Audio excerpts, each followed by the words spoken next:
بسم اللہ الرحمن الرحیم۔ کچھ سوالات تھے روزے کی حالت میں عورتوں کے حوالے سے، کچھ خاص سوالات تھے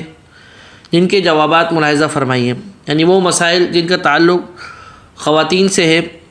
روزے کی حالت میں جو درپیش ہوتے ہیں، ان سوالات کے جوابات ملاحظہ فرمائیے۔ ایک سوال یہ ہے کہ اگر روزے کی حالت میں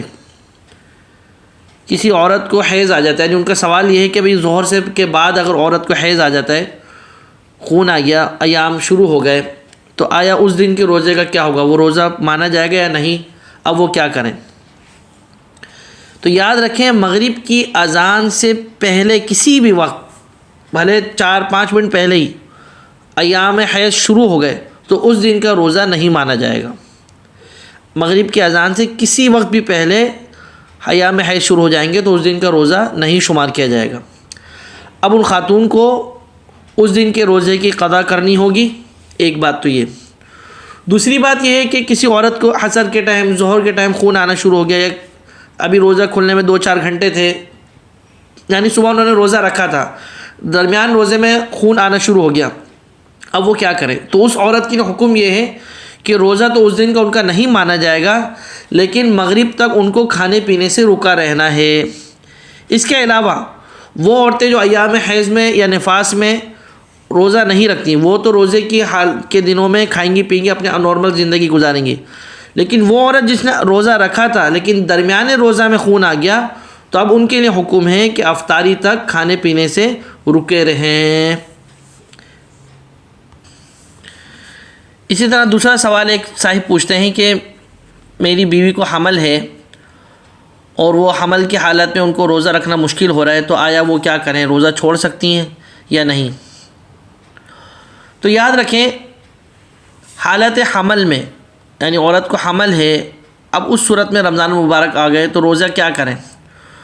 تو اس صورت میں علماء اکرام یہ فرماتے ہیں کہ اگر روزہ رکھنے سے عورت کی خود کی اپنی جان کو یا بچے کی جان کو تکلیف پہنچنے کا اندیشہ ہے، اور کوئی ماہر طبیب، دیندار ڈاکٹر یہ بول دیتا ہے کہ ابھی آپ اگر روزہ رکھیں گی تو اس سے آپ کو تکلیف پہنچ سکتی ہے، کچھ نقصان ہو سکتا ہے، یا آپ کے پیٹ میں جو بچہ ہے اس کو اس روزہ رکھنے کی وجہ سے نقصان پہنچ سکتا ہے، تو اس صورت میں اس عورت کو شریعت اجازت دیتی ہے کہ وہ روزہ چھوڑ دے، لیکن بعد میں جب حمل سے فارغ ہو جائیں عید کے بعد، تو پھر جو اتنے روزے چھوٹے ہوں گے اس کی قضا کرنا ان پر ضروری ہوگا۔ اسی طرح ایک بھائی کا سوال ہے کہ خواتین گھروں میں تراویح کس طریقے سے پڑھیں؟ ہم مرد تو جو ہے نا مسجد میں جماعت سے تراویح کی نماز پڑھ لیتے ہیں، عورتیں تراویح پڑھیں گی یا نہیں پڑھیں گی؟ پڑھیں گی تو کس طرح پڑھیں گی؟ تو یاد رکھیں، تراویح سنت موقدہ ہے،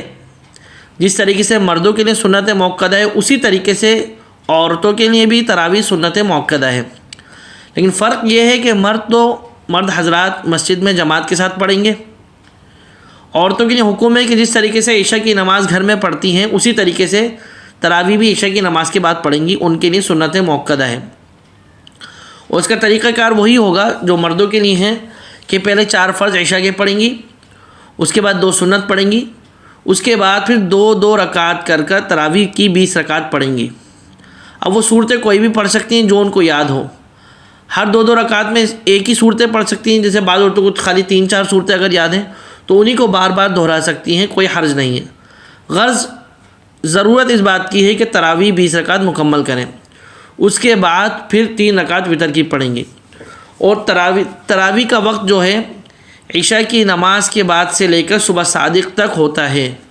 تو عورتیں اگر اپنا کام کاج سے فارغ ہو کر تراویح کی نماز پڑھیں، عشاء کی نماز اور تراویح کی نماز پڑھیں تو اس میں کوئی حرج نہیں ہے۔ بہرحال مسئلہ یہی ہے کہ عورتوں کے لیے تراویح کی نماز پڑھنا سنت موقدہ ہے، پڑھنا ضروری ہے، واللہ اعلم بالصواب۔ اسی طرح ایک بھائی سوال پوچھتے ہیں کہ عورتیں اپنے مال کی زکوٰۃ کیسے دیں؟ حالانکہ وہ تو کماتی نہیں ہیں، ان کے پاس بعض اوقات پیسے بھی نہیں ہوتے، لیکن ہاں زیورات، سونا چاندی ہوتا ہے، تو وہ زکوٰۃ کیسے ادا کریں؟ تو یاد رکھیں، زکوٰۃ کا جو نصاب ہے جو بھی، وہ ان کا کسی کے پاس بھی وہ مال ہو، چاہے وہ عورت کے پاس ہو چاہے مرد کے پاس ہو، بالخصوص تعلق عورت سے کہ اگر ان کے پاس مال ہے، سونا ہے یا چاندی ہے، اور وہ نصاب کو پہنچ جاتا ہے اور اس پہ زکوٰۃ واجب ہو جاتی ہے، اب وہ زکوٰۃ کیسے نکالیں؟ اس کے لیے پہلی شرط تو یہ شرط ہے ہی نہیں کہ عورتیں کماتی نہیں ہیں تو وہ زکوٰۃ نہیں نکالیں گے۔ کمانا نہ کمانا شرط نہیں ہے، مال ہونا شرط ہے۔ اب ان کے پاس مال ہے تو یا تو ان کے پاس کچھ پیسے ہونا چاہیے جس سے وہ زکوٰۃ نکالیں۔ مثال کے طور پر عورت کے پاس سونا ہے 10 تولے، یا 3 تولے سونا ہے، 5 تولے چاندی ہے، یا اس طرح کچھ ہے۔ اب اس کے بعد پیسہ کچھ بھی نہیں ہے، وہ زکوٰۃ کیسے نکالے گی؟ تو اس میں یہی ہے، یا تو اپنے شوہر یا جو بھی اپنے اس کا کفیل ہو ان سے پیسے لے کے زکوٰۃ ادا کرے، یا نہیں تو جس مال پر زکوٰۃ واجب ہو رہی ہے سونے چاندی پر، اس کا کچھ حصہ بیچ کر جو زکوٰۃ کے بقدر ہوتا ہے اس کے بقدر اس پہ یعنی حصہ بیچ کر پھر زکوٰۃ ادا کرے۔ یعنی کہنے کا مقصد یہ ہے کہ عورت جو زکوٰۃ نکالے گی لازمی نکالے گی، اس میں کمانا نہ کمانا شرط نہیں ہے۔ اگر پیسے نہیں ہیں تو جس مال پر زکوٰۃ واجب ہو رہی ہے اس مال کا کچھ حصہ بیچ کر پھر زکوٰۃ ادا کرے گی۔ اسی طریقے سے ایک بھائی سوال پوچھتے ہیں کہ حالت حیض میں، نفاس میں، یعنی عورت اپنی ناپاکی کے ایام میں ذکر و اذکار یا تلاوت کیسے کریں گی؟ رمضان مبارک کے مبارک دن ہیں تو ان دنوں میں ذکر و اذکار تلاوت وہ کیسے کریں، یہ ان کا سوال ہے۔ تو یاد رکھیں ایام حیض و نفاس میں، ناپاکی کی حالت میں، عورتیں ہوں یا مرد ہوں، یا مرد حالت جنابت میں ہوں یا عورتیں اپنی ناپاکی کی حالت میں ہوں، قرآن کریم کی تلاوت کرنے کی بالکل اجازت نہیں ہے، جائز نہیں ہے۔ نہ قرآن کریم کو چھوئیں گی، اگر پکڑنا ہو قرآن کریم کو ادھر سے اٹھا کر وہاں رکھنا ہو تو کسی کپڑے سے پکڑیں۔ یعنی حالت حیض و نفاس میں عورتوں کو تلاوت کرنے کی اجازت نہیں ہے۔ اسی طریقے سے نماز بھی نہیں پڑھیں گی، جو نماز رہ جائے گی وہ نماز نہیں پڑھیں گی، لیکن ذکر و اذکار کر سکتی ہیں، اور ذکر و اذکار کرنا بھی چاہیے۔ درود شریف پڑھ سکتی ہیں، استغفار کر سکتی ہیں، جو بھی دعائیں ہیں وہ مانگ سکتی ہیں، یہاں تک کہ جو دعائیں قرآن سے تعلق ہیں ان کو دعاؤں کی نیت سے پڑھ سکتی ہیں، جیسے ربنا آتنا فی الدنیا، یا صبح شام کی دعائیں ہیں، اذکار ہیں، ان کو پڑھ سکتی ہیں، ان کو کر سکتی ہیں، لیکن قرآن کریم کی تلاوت نہیں کر سکتی۔ ذکر و اذکار کر سکتی ہیں اور کرنا بھی چاہیے۔ عورتوں کو عادت بھی بنانی چاہیے کہ اپنے ناپاکی کی حالت میں ویسی دن نہ گزاریں، بلکہ ذکر و اذکار میں اپنے زبان کو جاری و ساری رکھیں، اور بالخصوص رمضان مبارک کے مبارک دن ہیں، ان دنوں میں بھی اپنے زبان کو ذکر و اذکار کے ساتھ جاری و ساری رکھیں، اور وہ ذکر و اذکار کچھ بھی کر سکتی ہیں، تسبیحات پڑھ سکتی ہیں، درود شریف پڑھ سکتی ہیں، دعائیں پڑھ سکتی ہیں، وہ سب کچھ پڑھ سکتی ہیں۔ اسی طرح عورتوں کے حوالے سے ایک سوال یہ پوچھا گیا کہ عورت کی عادت ہے ہر مہینے 5 دن یا 6 دن اس کو خون آتا ہے، لیکن ابھی دن بڑھ گئے ہیں تو اب ان کا کیا حکم ہے؟ یعنی عادت سے زیادہ خون آ رہا ہے، اب کیا حکم ہے؟ تو اس حوالے سے یاد رکھیں کہ عورتوں کی اگر جو عادت ہے اس عادت کو شمار کیا جائے گا، لیکن کسی مہینے جو ہے ان کو 5 دن ہر مہینے آتا تھا، لیکن اس مہینے یا کسی مہینے عادت سے زیادہ ہو گیا، تو اب اگر 6 دن 7ویں دن خون آیا تو وہ عورت 10 دن تک انتظار کرے گی خون آنے کا، یعنی خون اگر آ رہا ہے مستقل تو پھر 10 دن تک انتظار کرے گی۔ 11ویں دن 12ویں دن بھی اگر خون آ رہا ہے تو پھر یہ سمجھا جائے گا کہ اس عورت کی جو ہے 5 دن تک جو عادت تھی وہ تو خون ایام حیض کے تھے، اس کے علاوہ جو اب مزید جو دن آ رہے ہیں خون آ رہا ہے وہ حیض کے نہیں بلکہ وہ استحاضے کے ہیں۔ اب ان دنوں کی جو 5 دن کے علاوہ جو دن ہیں ان دنوں کی وہ نمازیں بھی قضا کرے گی، روزے بھی قضا کرے گی۔ لیکن ایک عورت کی جو ہے یہ ہوا کہ 5 دن اس کی عادت تھی ہر میں خون آنے کی، اب 6 دن 7ویں دن 8ویں دن 9ویں دن 10ویں دن تک پھر خون آیا، اس کے بعد بند ہو گیا،